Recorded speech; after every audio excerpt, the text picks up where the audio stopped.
Hey everybody, welcome back to the video. On this episode, we are dyno tuning our Pursuit Charger. Today I'll be towing with my 400,000 mile Duramax, which will be up for sale soon, so keep an eye out. Once all your modifications are done and the car is reliable, it's time to get a tune. For this, you can go with either a street or dyno tune. Now, I used the street tune from Adam Hall just to keep the car happy. This was as I was finishing part 3 of the Supercharger install, and so I could move the car around the driveway until my dyno appointment with Dave Katz. You can get good results with either a street or dyno tune. What's more important are these 3 things: how reputable that person is, how communicative you are with the modifications done, and how sorted your build is. Take the time to iron out any issues before your tuner has to. You can only tune around certain things, so any additional headaches or problems that you're having with the car, it may not be able to be remedied with a tune. So if you want a smooth installation process, make sure you follow those steps. We made it to EFI Performance. Let's get everything set up and we can see how it does on the dyno. So right now I'm on the dyno and it's generating 10 pounds of boost. Thinking we're gonna hit the 500s, but there's one problem. When we're trying to go for full boost and trying to get it all the way up in the RPM range, we are leaning out. We're getting 30 pounds of fuel pressure, so it's just not giving me all the fuel pressure that I need. We're suspecting a kinked hose. So I'm in the back of the ute right now, and we're gonna take a look, pop things off, and see what it's looking like inside the tank. Hopefully it's something simple. It usually is.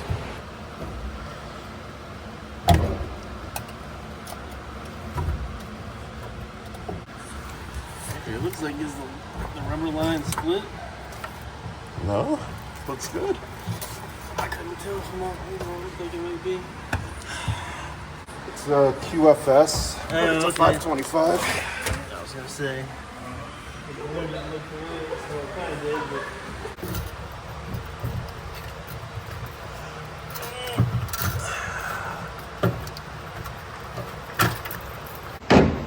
So, it ended up being a bad fuel hose. So we swapped that out with a hard fitting. Should be good to go. On to the next one. And that's why you can't argue with experience. Dave has seen so many of these things come across the dyno, he knew exactly what the problem was before we even removed the fuel hat. Thankfully, he had the parts in there, so I was able to get everything back together, and we can put it back up on the dyno and run it a little bit more.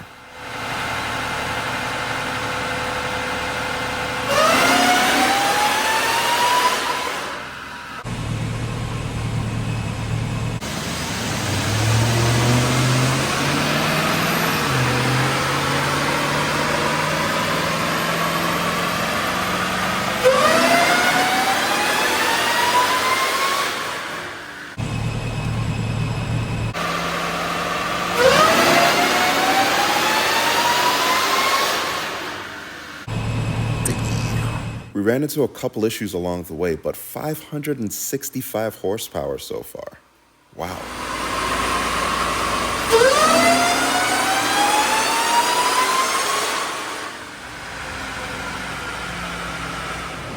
Okay, so those last 3 pulls were without an air intake.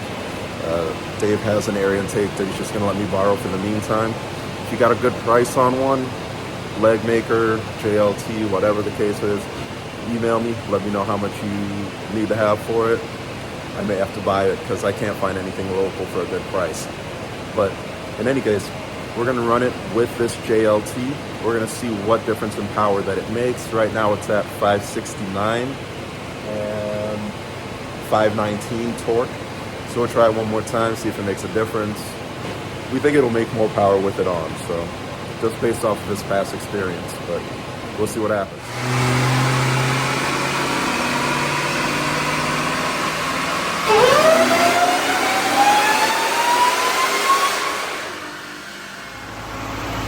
Yes, it made more power. It made about 9 more horsepower and 1 more foot-pound of torque. It's crazy it's making this kind of power. Dave is the man. He knows what to do with these systems, so reach out to EFI Specialties. They've got it going on over here. we are going to do a first drive and shakedown on this car.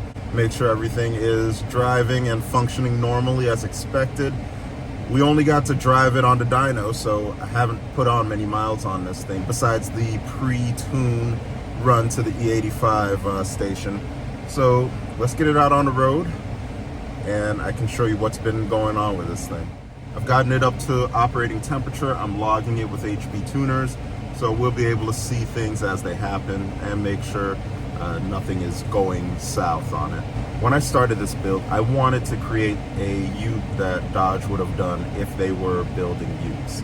And we know in Mexico they're gonna bring over the mini truck, and so we're looking forward to the Rampage in that capacity. But there's still nothing that's on the LX, LD platform that, you know, we could enjoy like this. So a 575 horsepower ute is kind of right up there with something that Dodge would do. So I'd like to think I'm carrying on their legacy in some way, shape, or form. But anyway, let's get it out on the road. Right now, I am missing my rear glass and a couple other components. The great folks at Smith Performance, they are sending that over to me, so I should expect that this week. But I can't wait any longer. I'm gonna get it out on the road. I heard that whine only when we dyno tuned it, and we've been missing it ever since. So let's go ahead and put some miles on it. There's nothing quite like that open air feeling, the no rear windshield. So I just forgot I didn't put my plate on here. Gotta head back home and do that real quick. Hope you guys can hear this. This exhaust is loud. I know it's a little subjective because, you know, I have no rear glass, but take a look at this. It's ridiculous loud.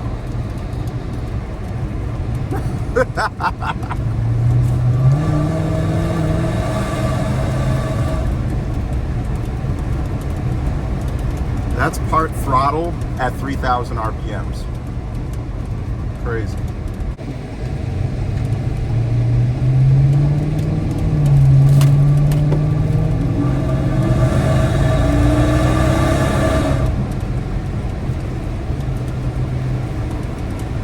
Yeah, that's addictive.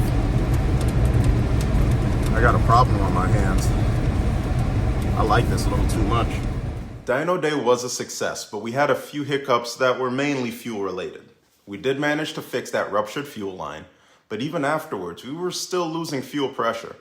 It was dropping steadily with each pull from 64 pounds to 46 at redline. Anything above 2,500 RPMs is when it started to go down. Once I iron that out, I can get it back over to the dyno so we can do some more pulls and do some trans tuning as well. I have some ideas on where that fix comes in. I'll cover that in a future episode. Besides that and the ruptured fuel line, the outcome was very positive. Now stock, these cars run about 320, 330 horsepower.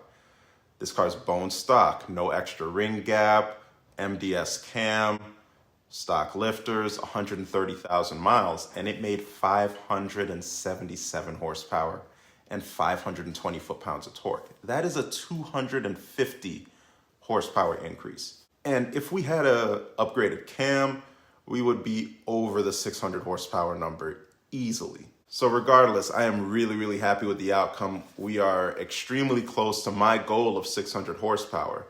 And maybe with just the air intake that I plan to get and ironing out that fuel issue, we could boost it up even more and make 600. But just taking it on the street, I don't have the need for more power. It's everything that I want it to be. So in the next episode, I plan to do some more work on the body kit. I need to get all of that ironed out. This is car show season. The weather's breaking. Things are looking great outside.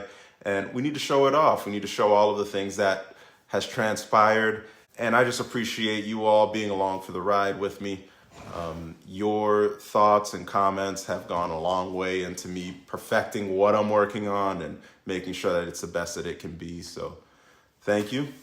Please continue to share it. Let more people know about the awesome results that we're getting out of this bone stock 5.7. These things have mad potential.